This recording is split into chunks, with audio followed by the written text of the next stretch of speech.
we've ever had at Protium. And it couldn't be a better time of the year to hold it than June, which is celebrated as Pride Month globally. So we are having a panel discussion with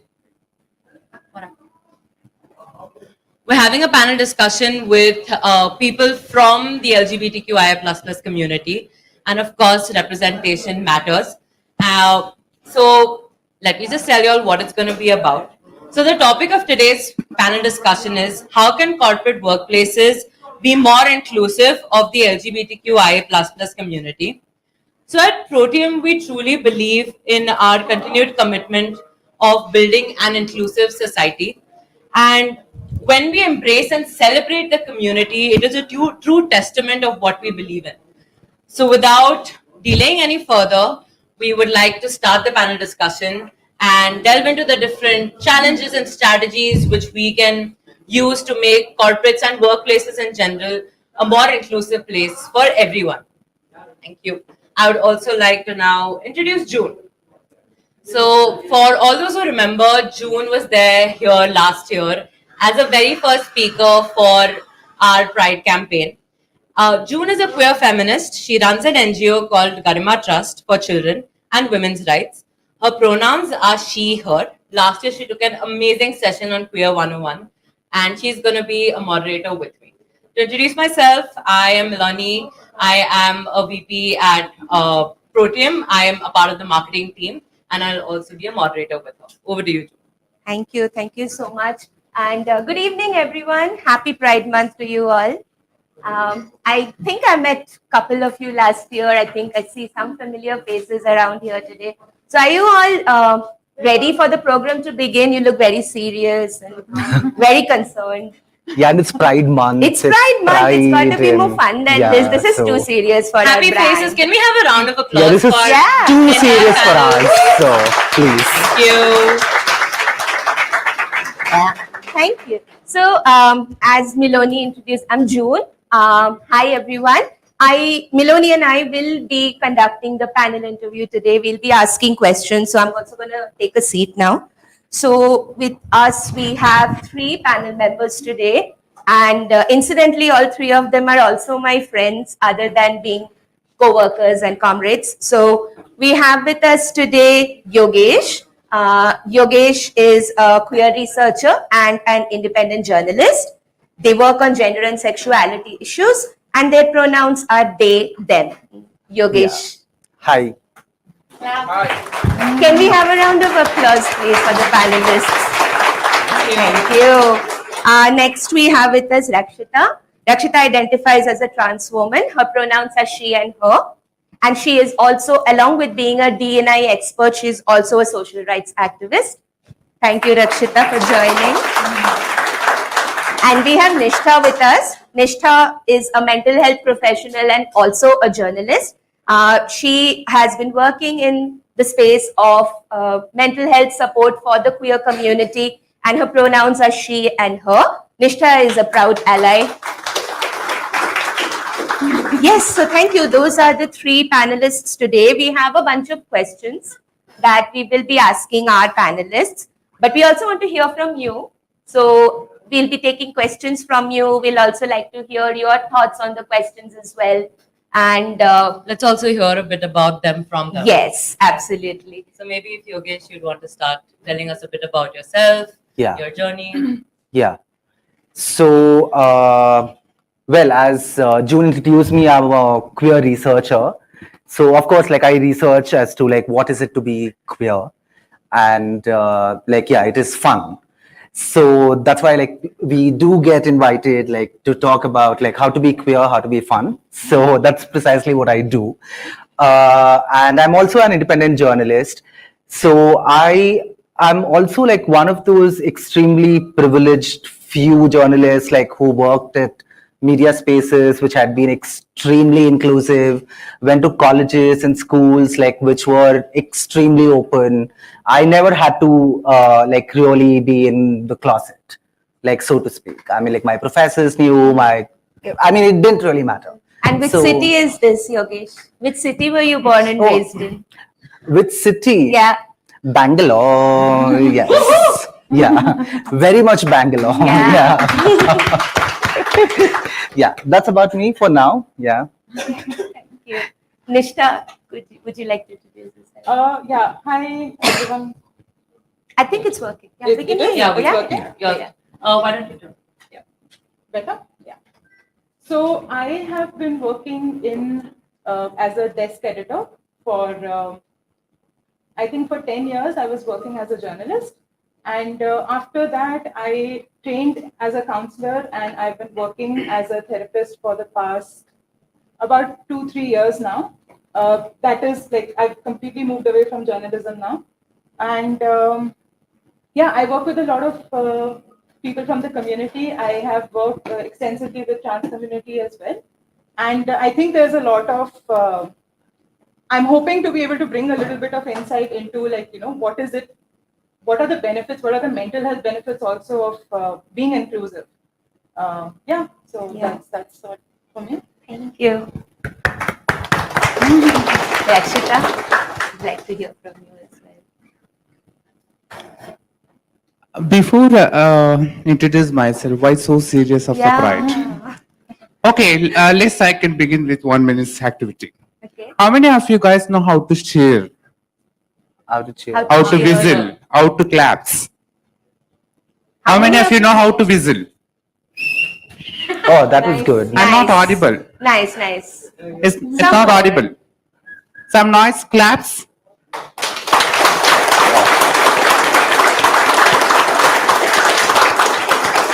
Okay, sounds good. How many of you know how to shout? Shout as you wish. Say pride. Pride. Right. Pride. Happy pride. Love you pride. Happy to be as a pride. My name is Rakshita. I claim myself as a transgender. I work along with the corporates and the state government and central government to speak about the trans issues and challenges, and even working in the legal aspect also as well. And at the same time, I'm working along with multinational companies to speak about how we can bring more diversity and inclusiveness. So this is my small introduce. While when the panel will begin, Yes. I can elaborate more. Yes. Thank, Thank you. you. Thank you so much. Yes, please. Shall we move to the questions? Okay. So we'll move to the questions, but again, like Rakshita said, this is too serious a crowd for us. It's Pride Month. We can have a little fun. The conversation also will be like better if you all engage, ask us questions, Looking forward to hearing from you all. So I have a couple of questions, so does Miloni. We are going to take turns in asking the question to our panelists and hear from all of them. Also, we would like to ask you the same question if you have anything to share. Yeah? Yes, so any questions that you all have, we've also spoken to a few people who sit around us. We've gathered a few questions, but if you all have any questions, do message me on Teams and I will ask them here itself from the person, like naming the person. Or if you want to keep it anonymous, that's perfectly fine. Yeah. Or Only you I can would know also about it. directly talk to Yeah, the any of it panelists. is fine. Yeah. Yeah. But do message me on Teams, that will be easier. Okay, yes, absolutely. All right, shall we start with the questions? Okay, so like Miloni said, the theme for your organization this year is to find out how to be more inclusive of the community, a step ahead from, putting the first event up, the first flag up. Now, a year down the line, we are looking at more intense efforts from Protium, from the organization and the employees. So we have some questions around that exact theme. The first question is, what are the gaps in terms of inclusion in the current Indian corporate workspace? So that's not just for Protium, but for the entire corporate workspace in India, mostly in the tier 1 city corporate spaces. So what are the gaps currently? So I would like to, and I'll club two questions together actually. The next question is, what are some of the initiatives that have worked?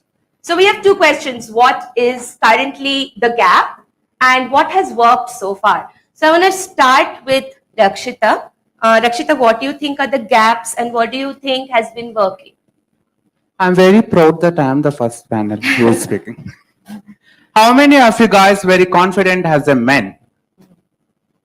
How many of you guys you're so confident that you're a man? Only 1, 2, 3. Oh my God.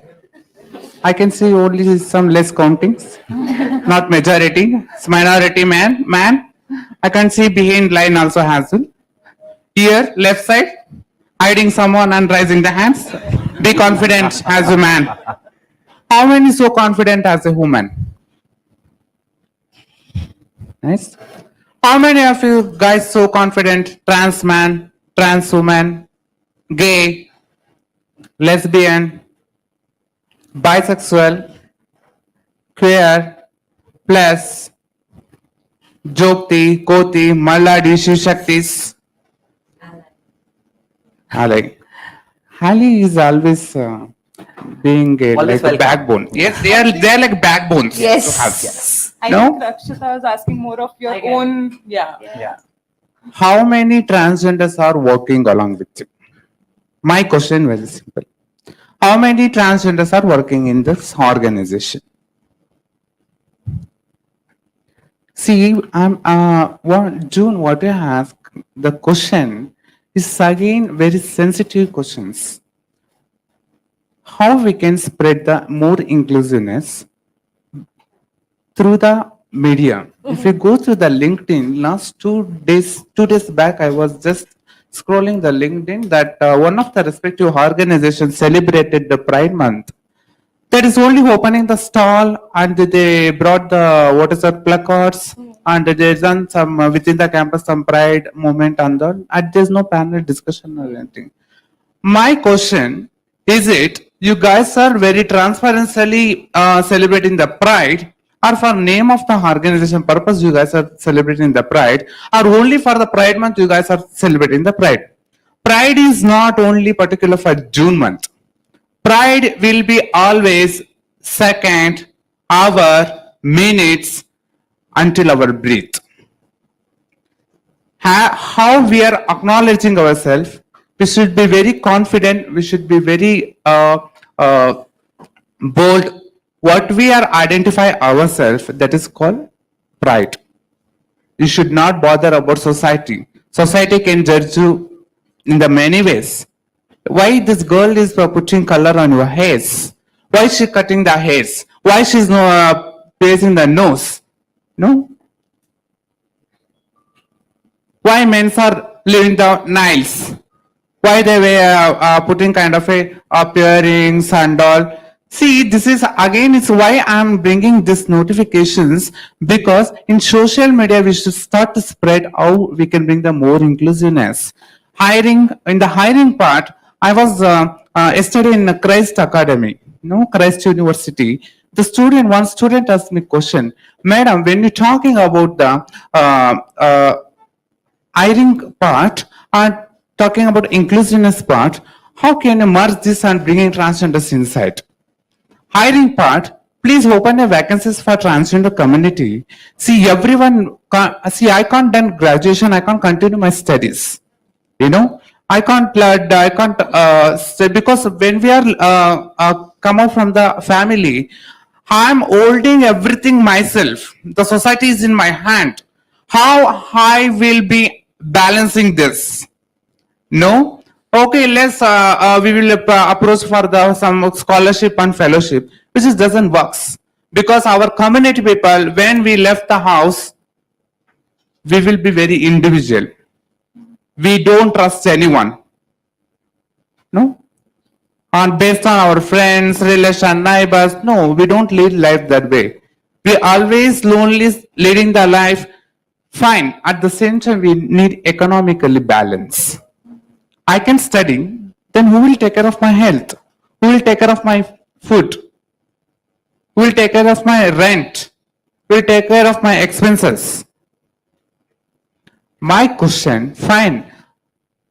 Rakshita, if you're comparing 10 years back, even once upon a time, nobody didn't allow inside the corporate. Very insulted, very insulted.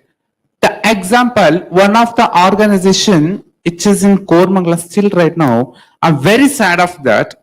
I approach the designation, I approach the employment, I approach the organization, so higher level people. Rakshita, still we are not working on that. When we are working on that, we will let you know.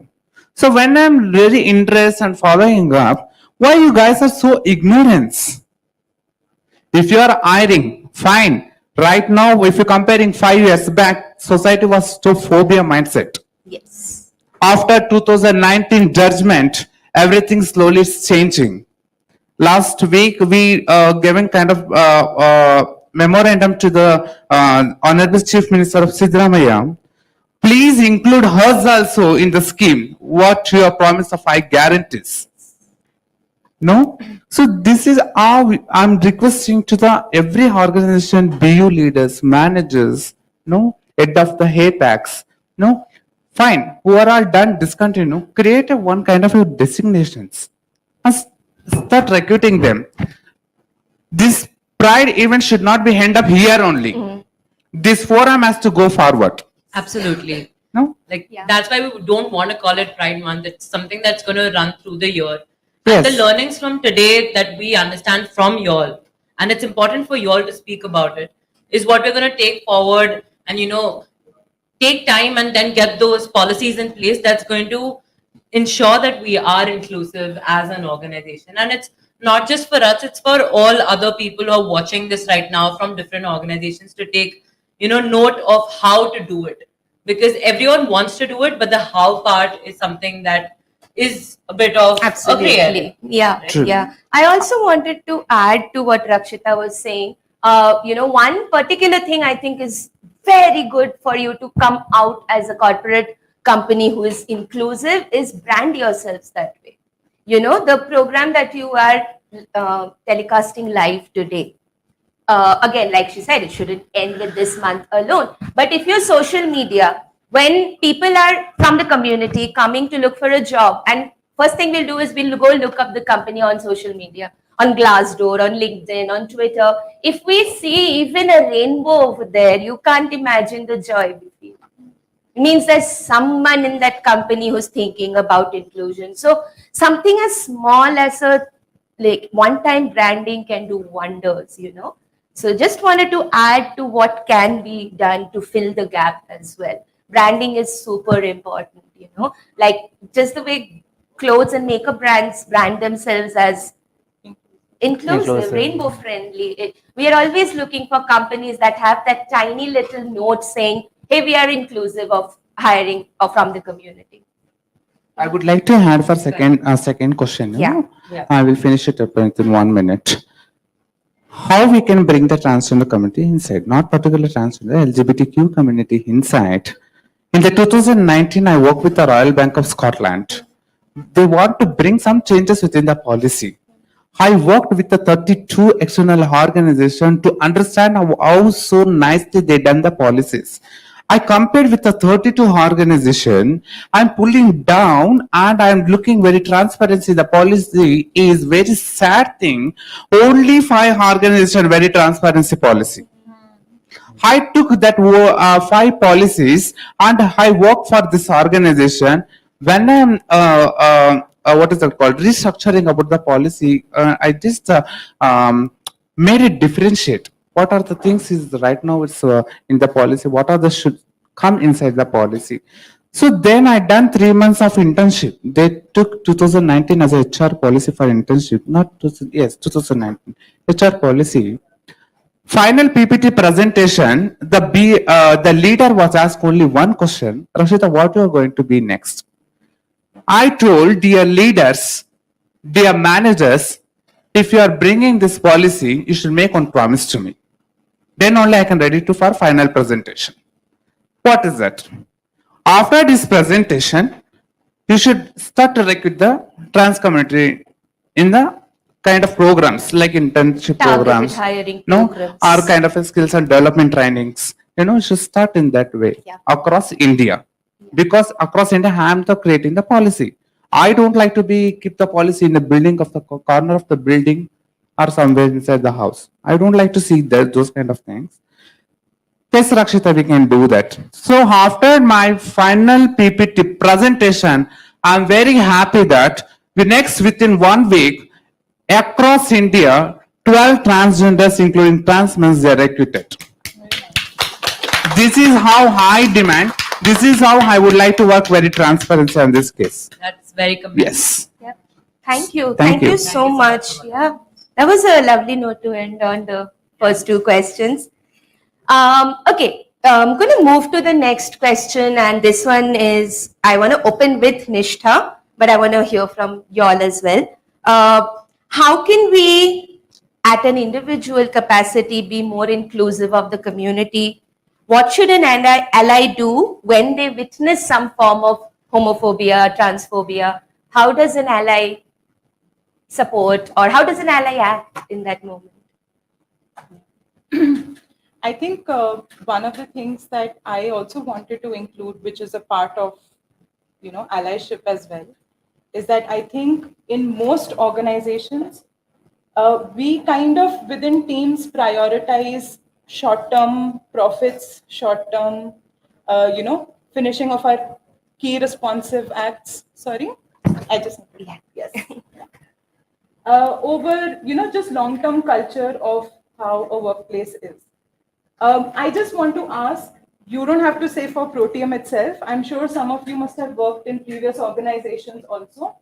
How many have worked in a team where the team leader was not a very good boss, but used to get the job done, as in like whatever your targets were, you would be able to finish, but was a terrible team leader? Show of hands, anyone? Anyone has worked in any? I'm only seeing my team. Yeah. Anyone else who has worked before this? I won't say Protium. We don't have to bring up Protium. But anyone before who has worked? Before Protium. Before Protium, Before right? Protium. I think people who have worked under teams also realize that sometimes one aspect being that people don't usually work or get into an organization with the idea that, we like to say culture fit, that, I feel like I'm a culture fit, but there's no way to know what is a culture fit till you don't actually go in. And culture fit is a long-term, not dependent on who is hired in the HR or who is hired, for in the leadership position, but it's something that has to be a continuous thing. So I think one of the things that happens is that even if you are unhappy under a boss, if you feel that you are not being taken seriously, if you are not, someone who is listening to you or is including you, but because the bosses are happy with the performance of the team, those things get unsaid. The leaders continue to lead a team, even if they are terrible leaders, even if the subordinates under are unhappy with them. The culture continues. And the boss might leave or the subordinates might leave, but ultimately the culture is not changed at all. Yeah. So we can teach one or two people, but ultimately if they don't feel like that there is any stake in the organization, if no one is actually listening to them, I don't particularly think that a lot is going to change. Your question on ally, I think it's both. First is awareness, and second, I feel, is introspection. I think most of you have had awareness in terms of LGBT. Yes, we 101. do. So all of last year was specifically for awareness. Right. To actually tell them, that's where we started with June. Queer 101, go to the absolute basics Yeah. of it. Start from ground zero. Yeah. So it's a great way of understanding of what you don't know. That's a great way to start. But I think another aspect is also to understand your own intent. Why do you want to be an ally? What values is it? What are your own personal values that it is aligning with? Do you feel that people who are different from you, who may have different expression of how they are or who they love, should they also have equal opportunity in the workspace? Another aspect is that understanding or empathizing in that sense of how many are not from Bangalore, or how many are not from, how many have left home from and are working in another city, have moved to a new city. And initially everyone, if we leave for school, if we leave for college, if we leave for work, are times when we are missing out on community, are missing out on friends.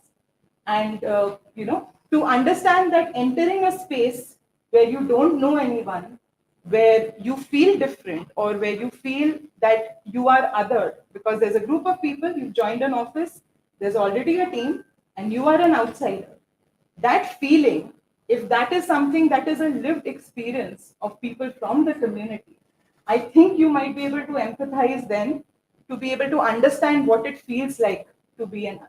I think that was what the value was for me. Yeah. Is actually understanding that yes, I don't think anyone should be excluded just because You're they don't- different. because they're different, and everyone should be allowed a chance to be included in the workspace, in your friend space, and so Society forth. at large. Yeah. So, in that question of what I feel an ally should do, I think one of the things that happens quite a bit is people might say homophobic, transphobic things from time to time. There might be jokes about it.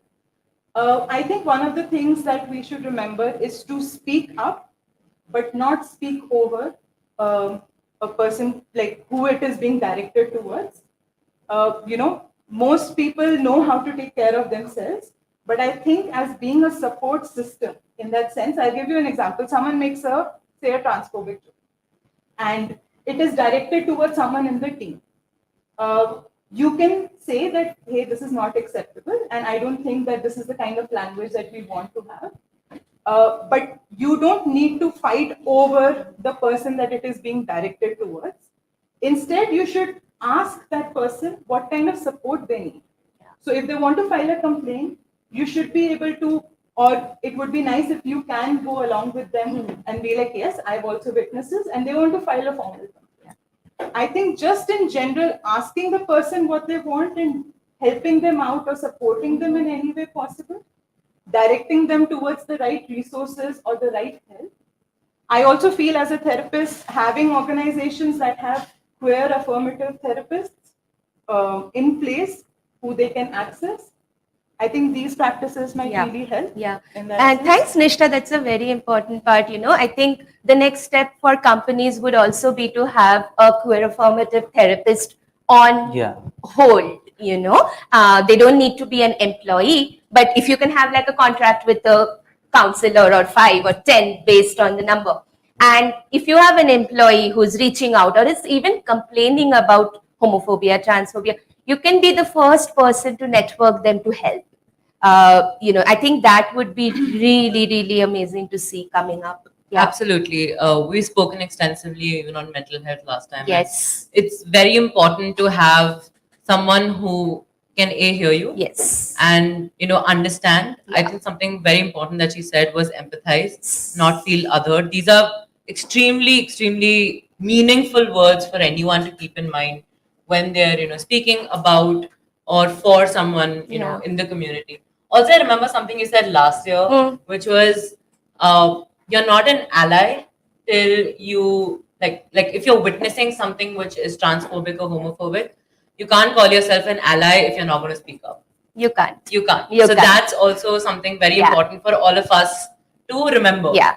I think it's best if allies just don't Call themselves that and let the community call you ally. Fair. Yeah. We need to be validated. Yes. Yeah. Also, like you said, Miloni, like ally means action.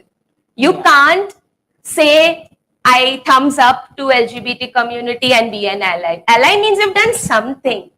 It means you have at least like talked to someone in the community, read up a little, trying to understand. You're investing anything.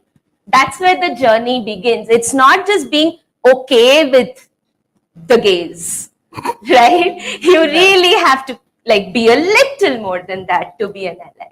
I mean, I think it's lovely that Protium is talking about mental health. Yes. I mean, it's not something which you hear I mean, like I haven't like really heard any of the companies like very openly talking about mental health and queer affirmative therapy.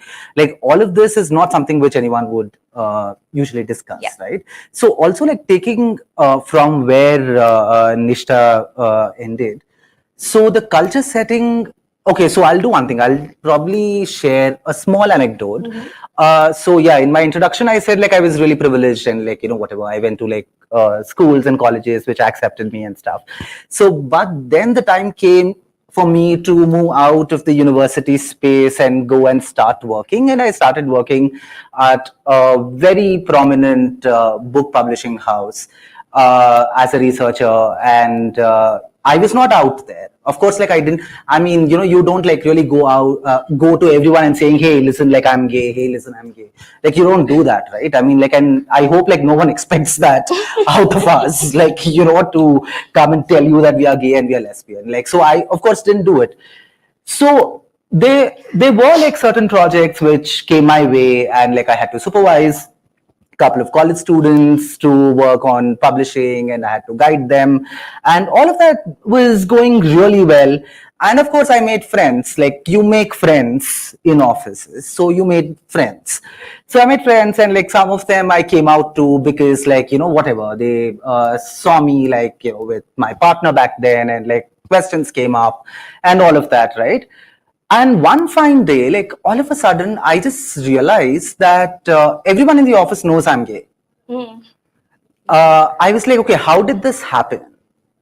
I had come out only to two girls in the office for whom I was their gay best friend, like going out for shopping, taking them out to right places, Dating tips. Dating tips, and like making their Bumble was not there back then, like making Tinder profiles and like all of that stuff. So I mean, like very well, they just went out and probably started telling people that there is one love guru in the office who is gay, just go and talk to him. I mean, like that's precisely what happened. And even the person like who was coming in giving chai in the office started asking me if I was gay. So I really didn't know like how this happened. And when I actually confronted them, they said, no, like we did not like really speak at all. And they were really appalled that this was happening. And I had to trust them. Like there was no other way, right? The culprit, anyways, was my editor. So basically the person had found some article that I had written somewhere and like, was like, started outing me like everywhere. Now, just tell me, how could I have handled this situation?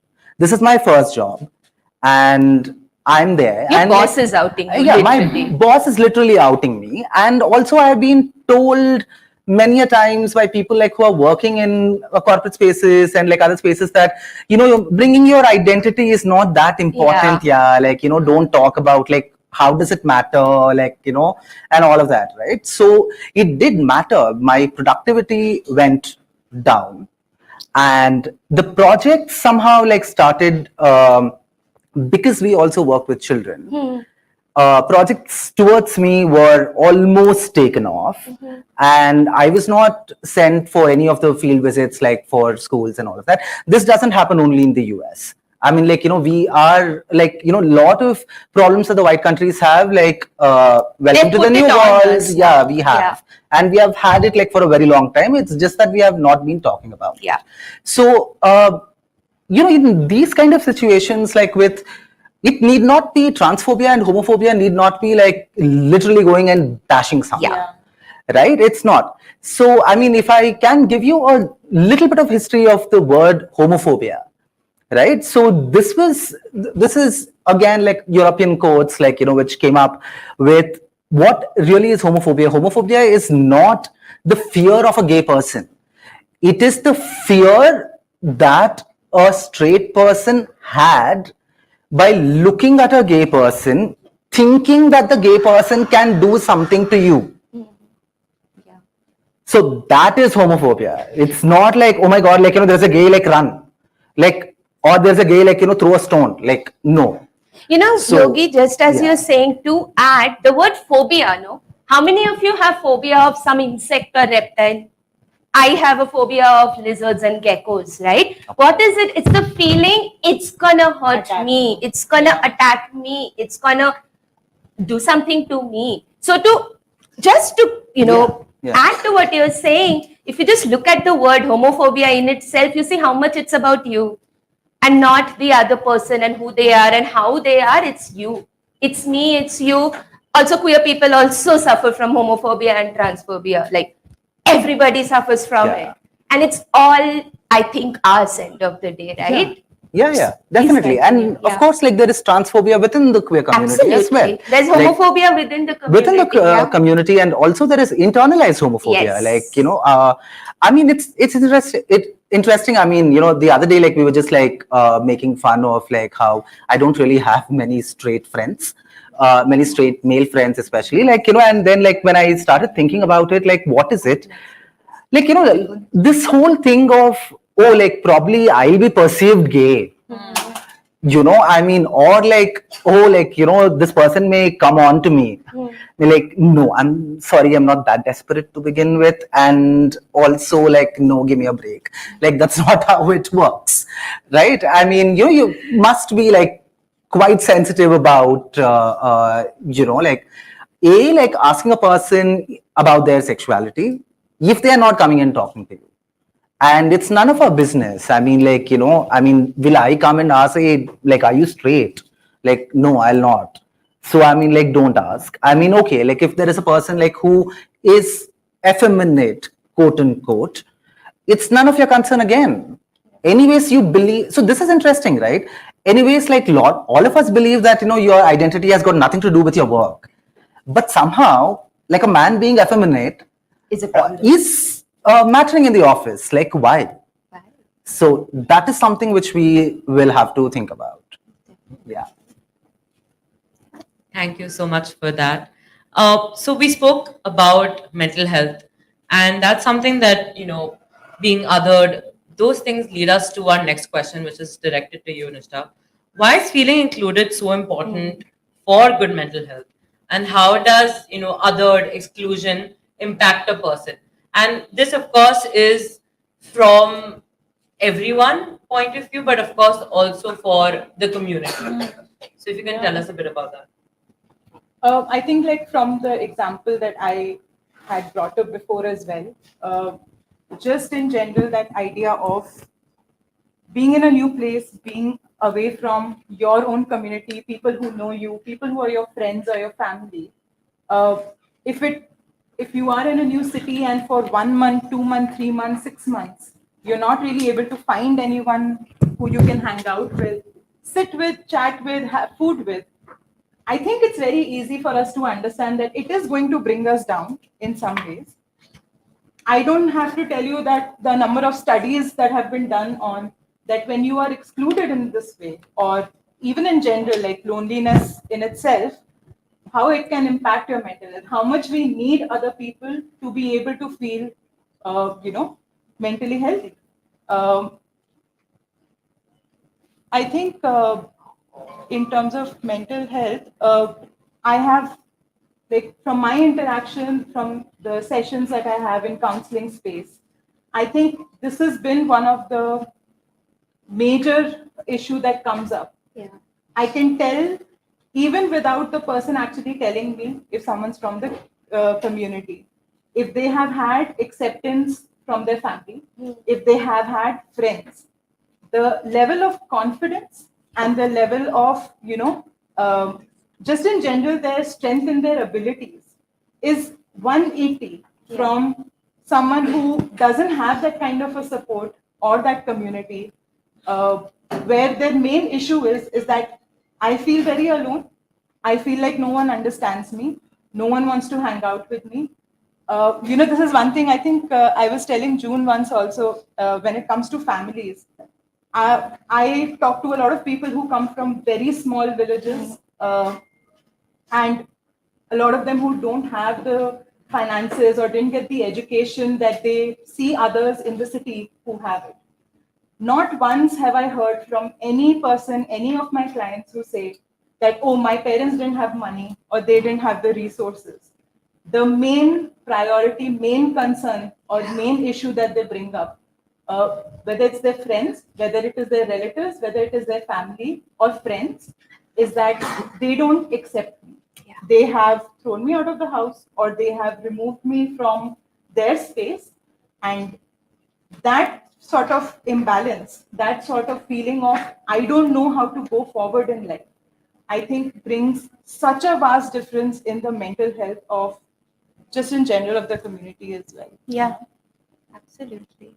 Absolutely. And I feel a lot of us, so 2 years ago, we did have a conversation on mental health in this company. And, we've had employees come and speak to each other about reaching out and, finding other mental health professionals who can help them, if they feel sad, or is it depression, is it anxiety, you feel like panicky. Yeah. So these conversations have already started, and not just in this organization, a lot of, companies, people who do feel that they do have a mental health problem, issue, however you want to call it.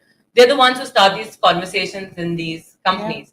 But it's so important for us to understand that what we feel in that moment is something that someone from the community would be also feeling, and a very large proportion of it Intensity. the intensity too, right? We were even talking a bit about it on our socials, about how statistics say that 43% of people who are from the trans community, try to commit suicide as compared to just 9% of the global average, which is an astounding number. So this mental health conversation has to definitely be there. People have to be aware about the fact that, these questions need to be asked. You're from the community, you're not from the community. Are you okay? I just it's want to add, just that, and like, what's one of the most cruel punishments that the state gives? Like isolation, right? Solitary confinement. Solitary confinement. We are, as animals, as human beings, we are not designed to be alone. We're not designed to survive without our tribe, without our group. People like us 30,000 years ago would be left behind, right? We would be left behind by the rest of our group, and no one can survive that, right? So I think that's very important to remember for us, that exclusion is not just for the queer community. How do you feel when you feel excluded from any room? I think just on the other side of the study that you said, I remember reading that if almost 80% have of the community have managed to not feel that, not have suicide ideation, if they feel that there is some sort of community or family acceptance and support. Yes. So if that is the result of feeling excluded, this is the result of feeling included as well. And the intensity comes down. Like, I'm not saying that suddenly people will stop being depressed or anxious, but the intensity of it comes down when you have community. Yeah, absolutely. I think just to add one thing, like probably to understand the intensity of it, just imagine this: you're at a workplace like for 8 hours a day. So like for 5 days or 6 days or whatever. So in those 8 hours of a day, like you're feeling like, no one is talking to you, or like you're feeling lonely. I don't think it's a good thing at all, right? So it's much more intense. Like the whole feeling of being excluded would get like much more intense. And just like a final point in terms of in terms of like mental health, like one thing that I've also noticed, which in the media organization that I was working for recently, was there was a meeting on the sexual harassment laws that the company was putting together. And of course, the first thing that a lot of us, we were like a lot of queer people in the organization, right? And like some of them were not out, and some of us were very out, and some of them were planning to get out. But the sexual harassment laws did not include queer people. It did not. I mean, if I would feel harassed, or if I would feel like unsafe at that place, I wouldn't have any place to go and talk about, because either they would say, I don't know, like, I mean, whoever it is forbid, like they would probably laugh at my face. Yeah, because it's not gender neutral. The perpetrator is not gender neutral. It's not gender neutral. And I feel when it comes to POSH, prevention of sexual harassment, it is so much more important for it to consider people as humans, and not like, it should be irrespective of gender, woman, sexual orientation, race, all of that. So last year we spoke about it. We made our POSH, like that was the one thing that we made, that our POSH That's a great act was like, I think we need an applause for that. You have no idea what that It's is. a milestone because the country does not identify gender neutrality in prevention of harassment, of sexual harassment, right? Yeah. Like the courts do not recognize Our it. rape laws Rape laws do not gender recognize it. neutral. So it's very important at a company level, you have that layer of protection. So Yeah. really, really happy Yeah. to And hear the as, change. as we talk, we are having, in Bombay, in our main corporate offices, we've started doing a lot of posh sensitization workshops. So Yeah. it is very important. It's one thing, but you have to start somewhere. It's a huge But you step need- ahead. for Yeah. sure. Absolutely. So we will go. Yes. So the next question is a little similar to what we were already discussing, but tell us, Yogesh, what are some ABCs that a company or an employee should be following to make the place more inclusive? So, like we talked about multiple things, what would you say are the most important top priority for you? I really think probably the places that companies are hiring from. And also, of course, like universities and colleges Yeah. are definitely a place that the company would go Yeah. and hire. And I definitely understand that in spaces like that, it'll be difficult to be like inclusive, quote unquote, like on spot, because this is not something which you ask. Because the in an educational interview. institution doesn't Are not open that inclusive space. Yeah. at all. So what we should keep in mind, taking from what we heard at the beginning, right? So like a lot of queer people, irrespective of what social background they come from, irrespective of how privileged they are, there is a point in their life where they will have to seek shelter Yeah. somewhere. Yes. And usually those are either organizations or like friends' houses. I mean, it has happened to me, like I'm sure like it has happened me, it's happened yeah, to I mean, most of us in yeah, the for a community. lot of us. Yeah. So probably like companies also like moving out of this hiring from the university only. I mean, I do not know like how Protium would work around it, but I think that's a very good start. Like to probably be in touch with NGOs, be in touch with mental health counselors, like because a lot of queer people are unemployed. Yeah. Yeah. And To expand the Yeah. search radius is, I guess, yeah, what Exactly. Yogesh is also Yeah. saying. Like to work with grassroots organizations where community members like us are coming to them and saying, hey, can you find me a job? So you are getting so directly in touch with the community rather than going to a college or school where they're not even addressing it as a. And like you said, Miloni, that targeted hiring is something that we are looking at more and more, right? Like a hiring drive, like when we used to hire women as a target. We still do, right? Some companies are still 20-25% women. So you do targeted hiring, no, to balance Diversity quota. yeah. All of us belong to We are diversity quota. As all well. diversity No, quota. definitely No, no, need to just kidding, steer away yeah. from that. Yeah. That terminology. Yeah. But you know what I Yeah. mean? Like just Yeah. a focused effort to bring people in, especially those who are not allowed here. So yeah, thanks, Yeah. Yogesh. I would like to hear from Rakshita, why Rakshita. don't you Yeah, also tell us most about it? important for inclusion. I can have it.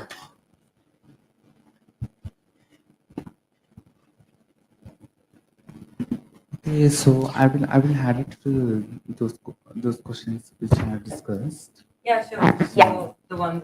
Yes. Yeah. So it was one of the questions even from the audience that we had curated was that based on your experience, what are some of the common challenges that LGBTQIA+ individuals may encounter, and how can we address them effectively? So it's a lot of what we've already spoken about, but if you can tell us very simple challenges and how we can counter them.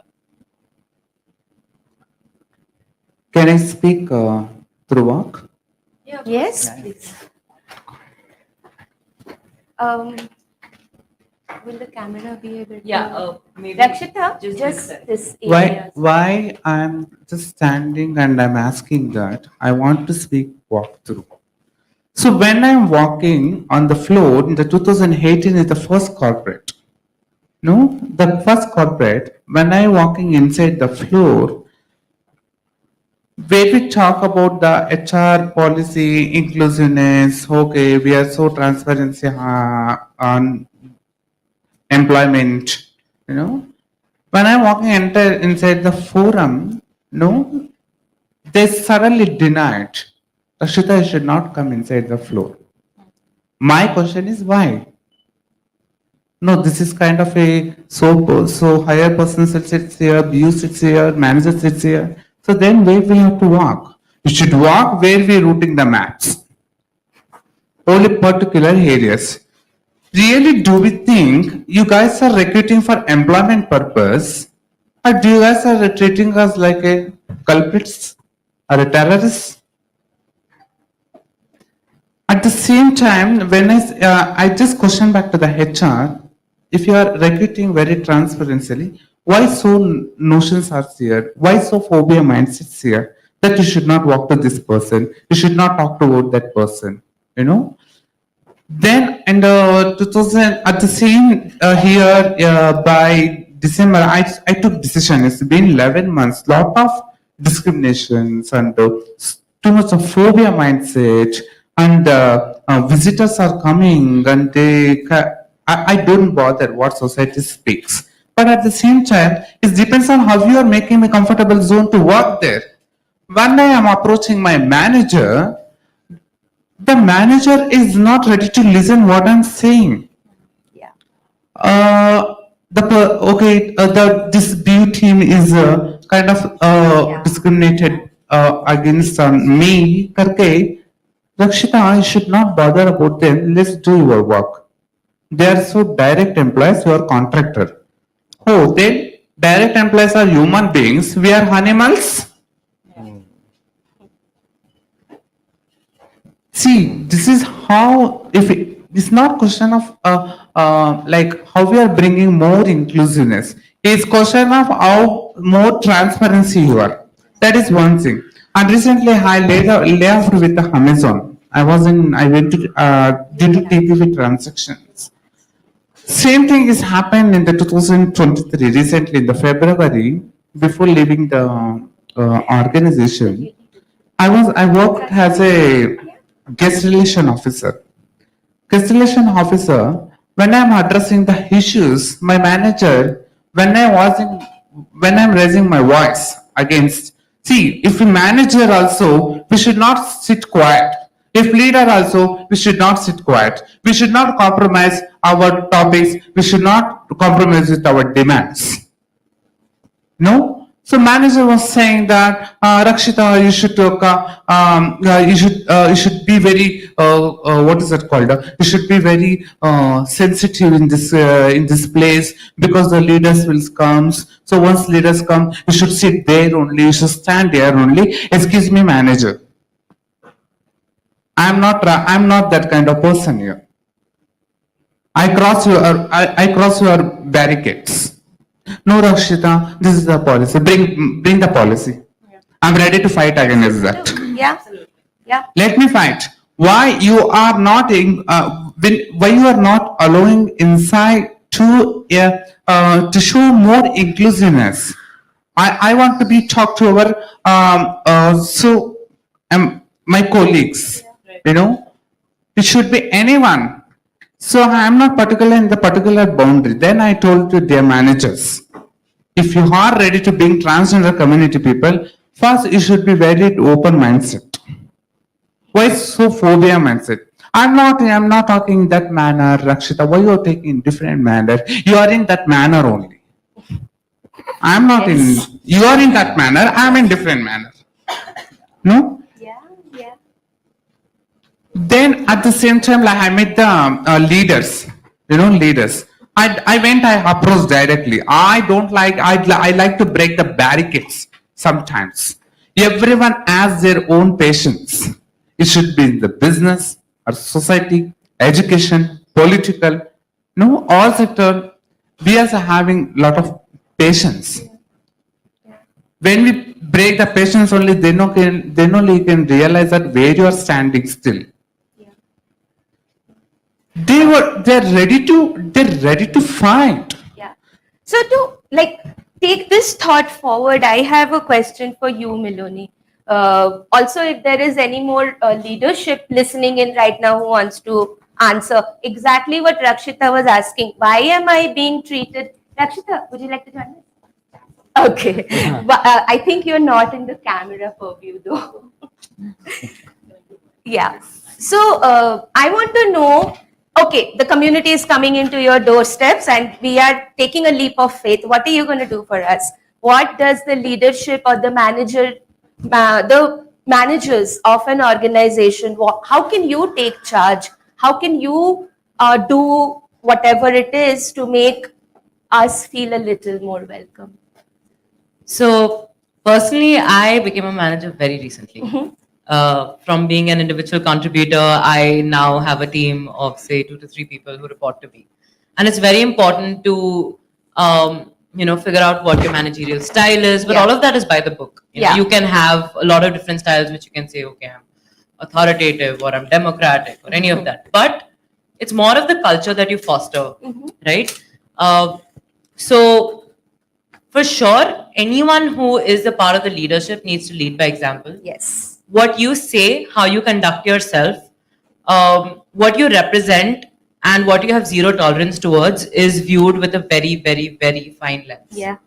And people who work with you, your colleagues, your reportees, doesn't matter at what level they're always watching you. Yeah.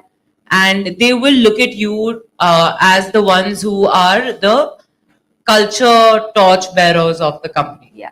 So it's very, very important for you to have, say, zero tolerance to homophobia. Yes. Zero tolerance to transphobia. Or It is not misogyny. misogyny in general. Yeah. Absolutely. Like, if you want to be misogynistic, please, here's the door. Yes. There's no tolerance. First, you be a good human. Yes. And then, of course, you're hired for your skill set.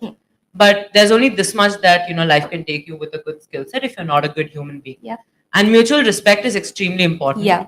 Empathy is even more important in this world. We've all gone through COVID. We know how many more people were seeking help for mental health issues, right? And you can't do anything about it if you don't create that sort of environment for an open conversation Yes. within your company.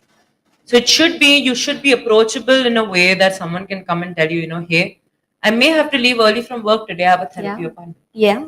Or, I may have to, I have someone from the community who would like to join our workplace. Yes. Those conversations can only happen if you create that sort of open environment for someone to come and speak to you about it. And it's also important for us to be aware, be completely aware Yeah. of what is the LGBTQIA++ community. It's a very simple Google search that you start with. Yeah. And now that we've, held this, all of you are approachable. We've also featured 6 more people. Everyone is extremely approachable to have a conversation. So Yeah. last year, we had Anirudh, who is no more with us. Jiva, he was a drag queen. He was in office and he had a session, and he told me later that there are 12 people who came and spoke to him on social media after that. That's what And we are looking. That was Yeah. something beautiful. Of course, he would never tell me who it is or what the conversation was. Just the fact that people are accessible. Yes. Have that conversation and create room for conversation. Yes. That's what leadership has to do, and ensure that it starts at a grassroots level. Yes. Last thing to say, as Sandy said in one of the interviews we held, even the person who's welcoming you into the office building should be sensitive. Absolutely. And if it doesn't start from that level, then you're failing. Absolutely. So that this is from everything that you all said today, and everything that even I was talking right now while reflecting from what you have said. These are the things that we take away from today's panel discussion, and unfortunately, we'll have to wrap up because we're short of time. But these are the things that we're going to take back with us. That what are the different conversations we need to start? How is this panel discussion going to help create those conversations? What are the different policies that we can look at to incorporate in the years to come? And at what level is the company right now? The degree of inclusion. So say after this 1 month, this entire year, you're going to see some improvement. And then you start rolling out policies when people are extremely sensitive. Yeah. So just to conclude this, thank you so much for this amazingly riveting conversation. There's a lot that I learned, and I'm sure everyone else did too. much for us to think and reflect on, for sure. And thank you so much. Thank you. Thank you for Thank having all us of on. you for as having well. us. Thank Yeah. you. Thank you. Would we be taking questions? Miloni, a last word to you before concluding. If you would like to bring some changes within the policy within Protium organization, less we can work in the legal aspect also as well. As June, me, our colleagues are there. Recently, what are done, NALSA judgment has come. What we talk about the 1% reservation, right now I'm working with the state government. We demanded them. And across 30 districts in Karnataka, I work with the state government. From High Court of Karnataka, they opened a D-grade position for every transgenders. We already supported 14 transgenders who are functioning right now. Yes. They recruited from the by the judicial sectors. At the second things, we are working also with a different department also as well to give some kind of positions to us. They're ready to work also as well. So this is how we can work within your Yeah. policy also. We can change some changes also. Thank you so much. Please ask open question. It should be anyone. What you have faced, how we can respond on this. Yes. Thank you. Thank you. Thank you, everyone. Shall we close? Yes.